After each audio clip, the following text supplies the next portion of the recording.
महागाईची झळ दिवसेंदिवस तीव्र होत असल्याचं पाहायला मिळतंय. यातच आता सर्वसामान्यांना आणखीन एक मोठा झटका बसलाय. घरगुती वापराच्या एलपीजी गॅस सिलेंडरच्या दरात मोठी वाढ करण्यात आली आहे. त्यानुसार आता एलपीजी सिलेंडरचा भाव तब्बल 29 रुपयांनी वाढवण्यात आलाय. गेल्या 3 महिन्यातील ही दुसरी दरवाढ आहे.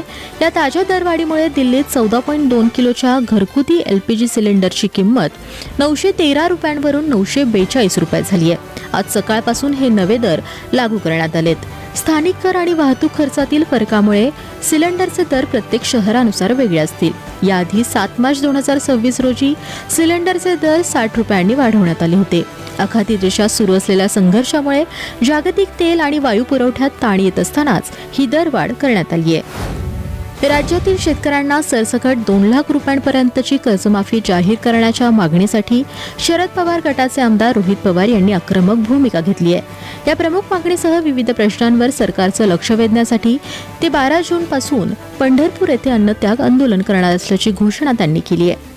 रोहित पवार यांनी सोशल मीडिया प्लॅटफॉर्म एक्सवर आंदोलनाची माहिती देताना 2019च्या कर्जमाफीचा लाभ घेतलेल्या शेतकऱ्यांनाही 2 लाख रुपयांपर्यंत सरसकट कर्जमाफी द्यावी अशी मागणी केली आहे. तसेच एकरकमी कर्ज परतफेड योजनेतील अटी शिथिल करून 2 लाखांपेक्षा अधिक थकबाकी असलेल्या शेतकऱ्यांनाही दिलासा देण्याची मागणी त्यांनी केली आहे. याशिवाय 2017च्या कर्जमाफीपासून वंचित राहिलेल्या सुमारे 6.56 लाख शेतकऱ्यांना तातडीने लाभ द्यावा.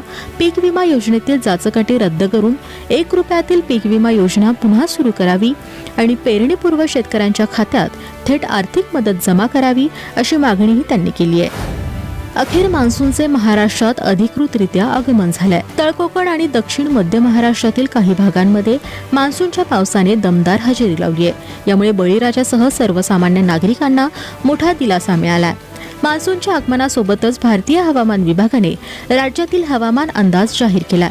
त्यानुसार 25 जिल्ह्यांमध्ये मुसळधार ते अतिमुसळधार पावसाची शक्यता वर्तवण्यात आली आहे. हवामान विभागाने दिलेल्या माहितीनुसार रत्नागिरी आणि सिंधुदुर्ग या कोकण पट्टीतील जिल्ह्यांसह पश्चिम महाराष्ट्रातील पुणे आणि सातारा जिल्ह्यांच्या घाटमाथ्यावर जोरदार पाऊस पडण्याची शक्यता आहे.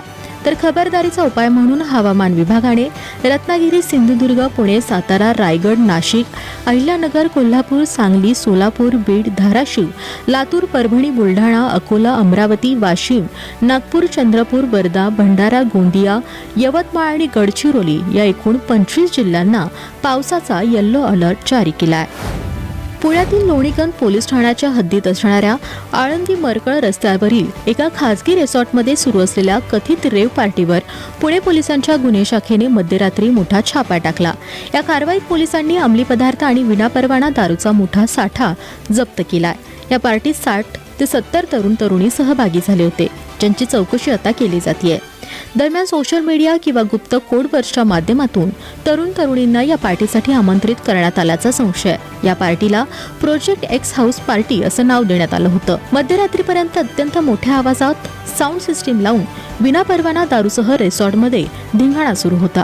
छाप्याच्या वेळी अनेक तरुण तरुणी नशेत पूर्णपणे झिंगलेल्या अवस्थेत आढळले. आता या प्रकरणाचा तपास पूर्ण झाल्यानंतरच नेमक्या कायदेशीर कारवाईबाबत निर्णय घेतला जाणार आहे.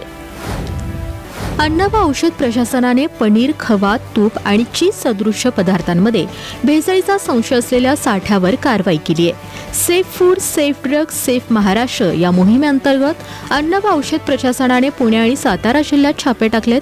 त्यानुसार पुण्यात सोमवार पेठ, बुधवार पेठ, शुक्रवार पेठ, कोथरूड आणि हडपसर परिसरातील 17 पनीर व खवा विक्रेत्यांवर प्रशासनाने एकाच वेळी धाड सत्र राबवलंय. या कारवाई दरम्यान 35 नमुने विश्लेषणासाठी गोळा करण्यात आलेत. तसेच खरेदीची बिलं नसलेले आणि अस्वच्छ वातावरणात साठवलेला सुमारे 47,36,018 रुपयांचा साठा जप्त करण्यात आला. जप्त केलेल्या साठ्यात 2,806 किलो पनीर, 13,127 किलो खवा, 138 किलो चीज अॅनॉलॉग आणि 960 किलो तुपाचा समावेश आहे. हे नमुने प्रयोगशाळेकडे पाठवण्यात आलेत.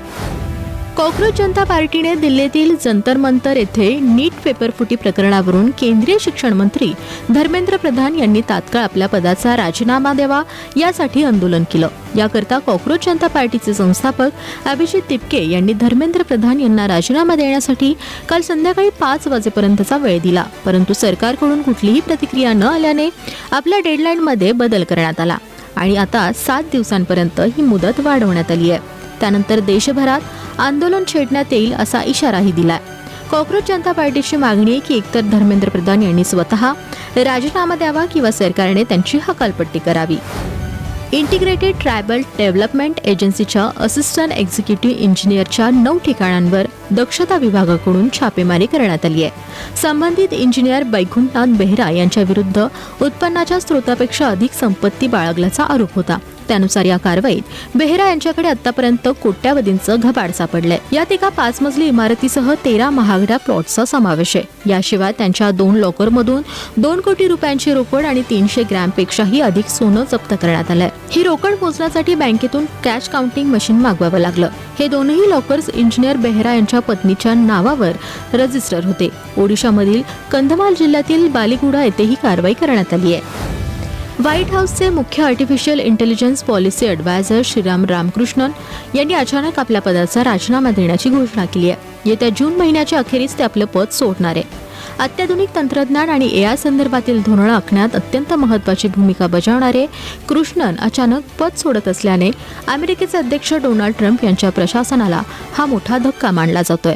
विशेष म्हणजे रामकृष्णन हे मूळचे चेन्नईमधील आहेत. रामकृष्णन यांनी एक्सवर भावुक पोस्ट शेअर करत लिहिलंय की मी या महिन्याच्या शेवटी व्हाईट हाऊसमधील माझी भूमिका सोडत आहे. हा प्रवास माझ्या आयुष्यातील सर्वात मोठा बहुमान ठरला. अमेरिकन जनतेची सेवा करण्याची संधी मिळाली याबद्दल मी अत्यंत कृतज्ञ आहे.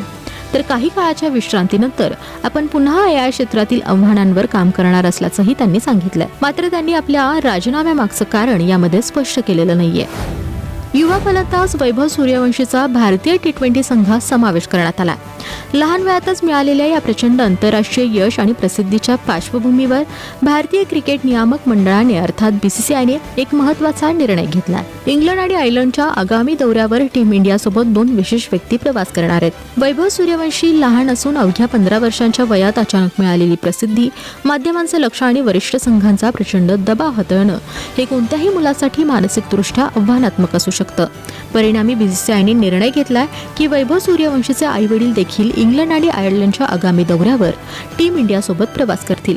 त्याच्या आईवडिलांच्या उपस्थितीमुळे वैभवला घरच्यासारखं वातावरण मिळेल आणि त्याला परदेश दौऱ्यातील परिस्थितीशी जुळवून घेण्यास मदत होईल. यापूर्वी 1989 मध्ये सचिन तेंडुलकर 16 वर्षाचा असताना भारतासाठी पदार्पण करण्यासाठी पाकिस्तानला गेला होता. तेव्हा त्याचा मोठा भाऊ अजित त्याच्यासोबत गेला होता. देऊळबंद 2 सिनेमाला मिळालेल्या यशानंतर सिनेमातील मुख्य कलाकार आणि तंत्रज्ञानाच्या टीमने राज्याचे मुख्यमंत्री देवेंद्र फडणवीस यांची भेट घेतली. या भेटीदरम्यान फडणवीसांकडून सिनेमातील टीमला कौतुकाची थाप देण्यात आली. तसेच त्यांनी महाराष्ट्रातील प्रेक्षक या चित्रपटाला देत असलेल्या भरघोस प्रतिसादाबद्दल आनंद व्यक्त केला.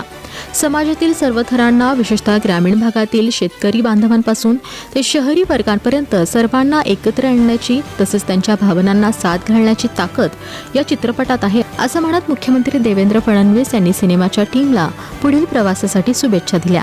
यावेळी लेखक दिग्दर्शक प्रवीण तरडे, ज्येष्ठ अभिनेते मोहन जोशी, अभिनेत्री स्नेहल तरडे, अभिनेते रमेश परदेशी, निर्माते कैलाश वाणी यांच्यासह इतर मान्यवर उपस्थित होते.